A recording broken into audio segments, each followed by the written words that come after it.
Sasa baba mchungaji, Ndio mchungaji. nataka unisomee Yohana wa kwanza 4:12. Inasema namna gani? Hakuna mtu aliyemuona Mungu wakati wowote. Hakuna mtu aliyemuona Mungu wakati wowote.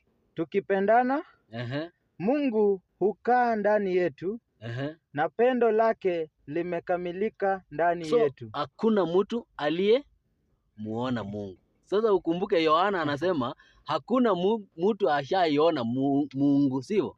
Haya, fungua Kutoka 24:9 mpaka 11. Haya, inasema aje? Ndipo akakwea juu. Ndipo akakwea juu. Nani huyo? Musa. Na Haruni. Na Haruni. Na Nadabu. Na Nadabu. Na Abihu. Hao ni watu wangapi? 4. Wanne. Haya, hapo mbele inasema ni wangapi tena? Na watu 70 miongoni mwao. So wazee wa Israeli. Kwa jumla ni wangapi? Watu 74. 74. Haya. Wakamuona Mungu wa Israeli. Wakamuona Mungu wa Israeli.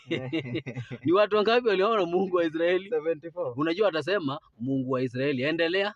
Chini ya miguu yake palikuwa na kama sakafu iliyofanyizwa kwa yakuti samawati.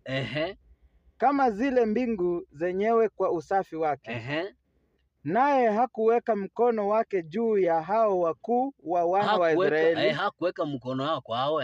Na wakamuona Mungu. Na wakamuona nani? Mungu. Wakamuona nani? Mungu, wakala na kunywa. Watu wangapi? 74. Ukumbuka walimuona Mungu na wakala na wakanywa. Walikuwa na nani? Na Mungu. So inamaanisha watu 74 waliona Mungu. Huyu Yohana alitoa wapi? Hakuna mtu aliyemuona Mungu. Na sisi tunaona watu 74 na wazee wa Israeli. Watu 74 na wazee wa Israeli walimuona Mungu. Sasa hata si watu 74, ni zaidi. Ni zaidi ya watu 74. Juu hao wazee ni wengi hata hawakuhesabiwa. Kuna watu 70, kuna hao wanne kwanza wenye wametajwa kwa majina na kuna wazee. So waliona Mungu.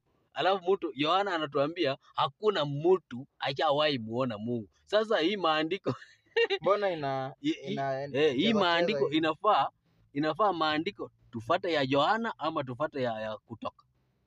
Kama wewe mchungaji natafuta ya sadaka, wacha sasa muende muhubiri kama hizi. Waache kwa watu kusema ati hakuna mtu ashayeona Mungu. Watu wengi sana wameona Mungu. Watu waache kusema ati Mungu hajaionekana. Ameonekana na watu wengi sana. Hata kwa mlima huko. Kwanza ukiendelea kusoma hapo, hebu endelea kusoma hapo uone sasa vituko ziko hapo chini. Hiyo Kutoka. Endelea huyo mstari mwingine. Sasa nataka nikuonyeshe mahali vituko. 12. Unasema